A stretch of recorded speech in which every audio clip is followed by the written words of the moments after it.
Before anyone noticed the soft glow of the wing lights or the muted conversations fading into silence, the aircraft had already settled into that strange, suspended calm that only exists miles above the ground. The cabin lights were dimmed low, casting everything in gentle shadows.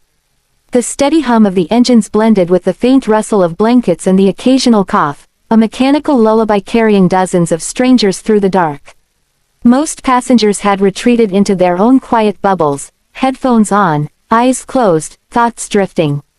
In seat 8A, a man slept with his head leaned against the window, his reflection faint in the glass, exhaustion etched into every line of his face.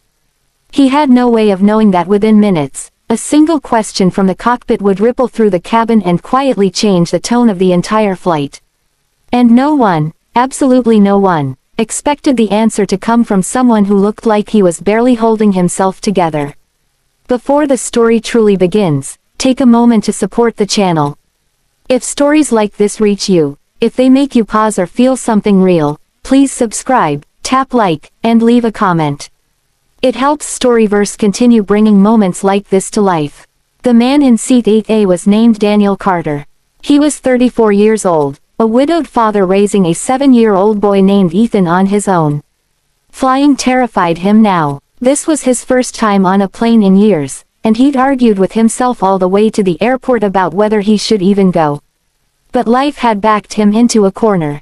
His mother had suffered a stroke several states away, and not going simply wasn't an option.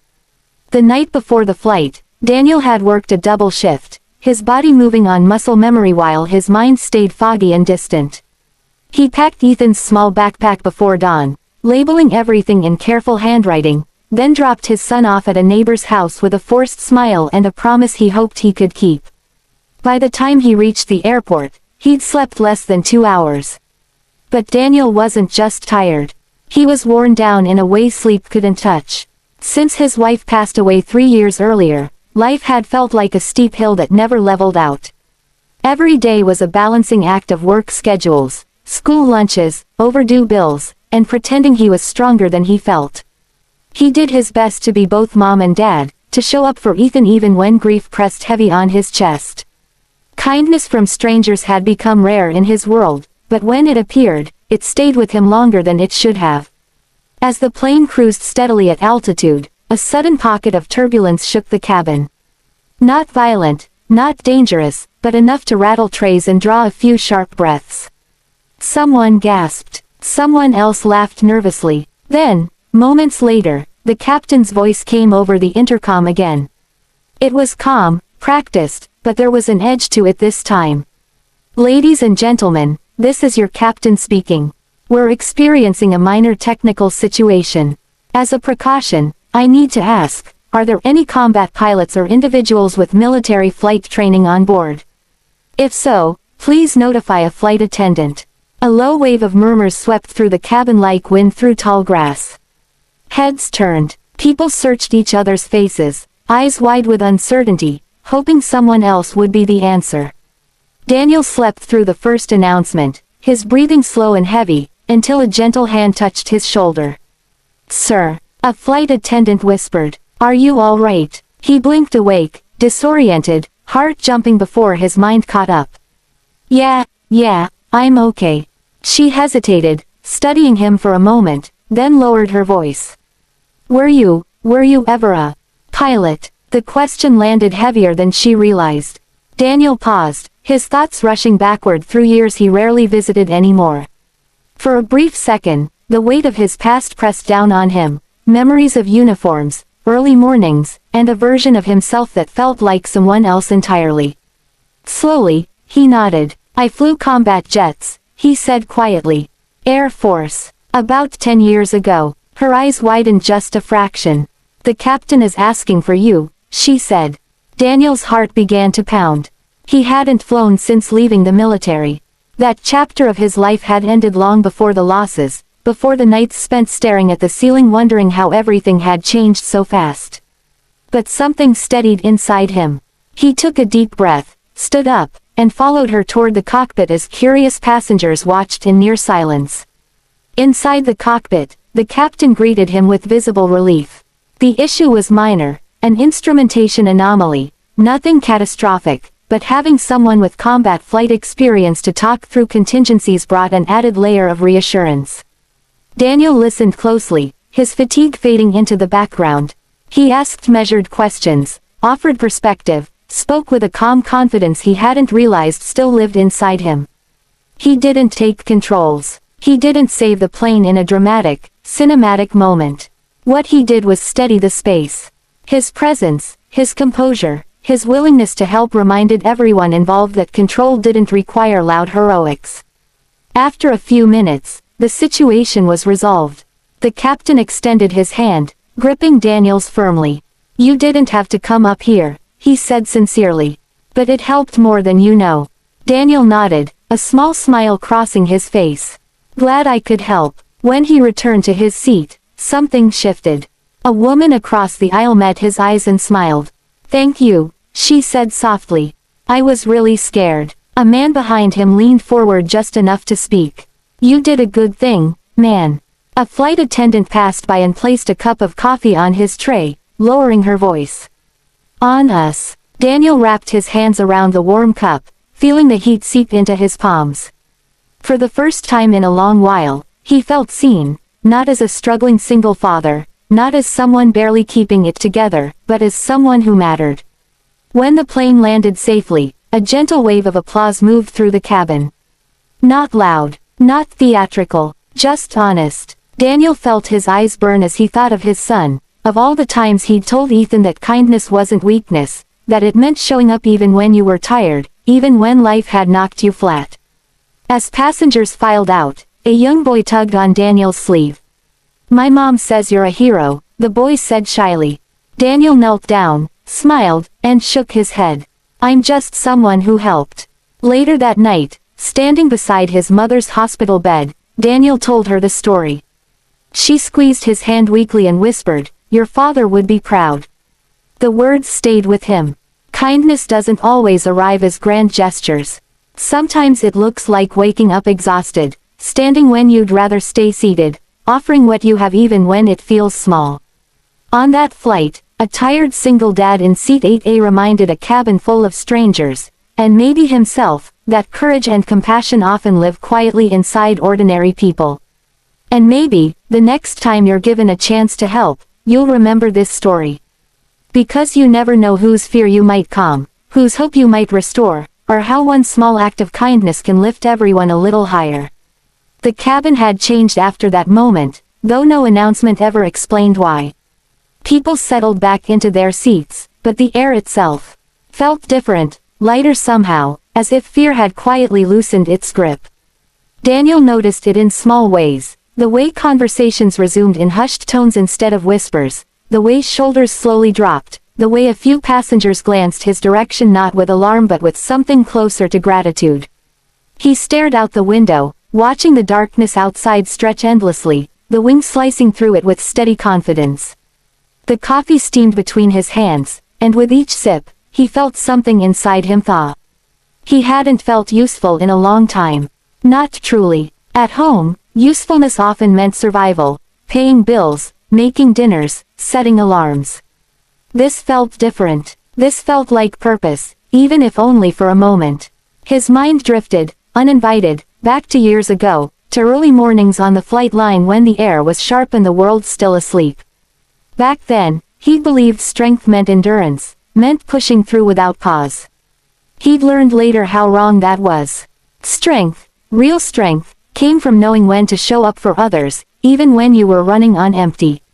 The flight continued smoothly, the engines humming with reassuring consistency.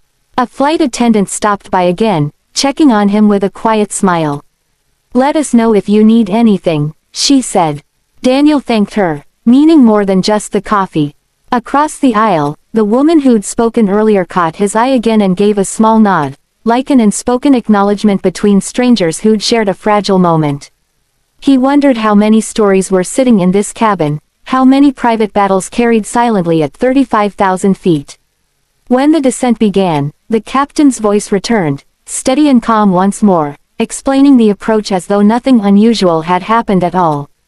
That normalcy mattered. It allowed everyone to settle into the familiar rhythms of landing, seatbacks upright, tray tables stowed, the quiet anticipation of arrival.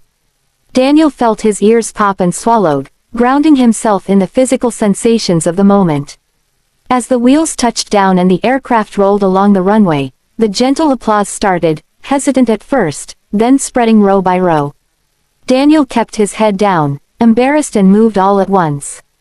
He wasn't used to recognition. It made him think of Ethan again, of the way his son's eyes lit up whenever Daniel showed up for school events, no matter how tired he was. He hoped, someday, Ethan would understand that being brave didn't always look loud. As passengers stood to retrieve their bags, the boy who'd spoken to him earlier lingered nearby, his mother smiling warmly. "He wanted to thank you himself," she said. Daniel smiled back, feeling his throat tighten. He waited until the aisle cleared, then stepped off the plane, the terminal lights bright after the dim cabin. The world rushed back in, announcements echoing, wheels rolling, footsteps overlapping, but he carried the quiet of that moment with him. Hours later, when he finally reached the hospital, the smell of antiseptic and the soft beeping of monitors welcomed him.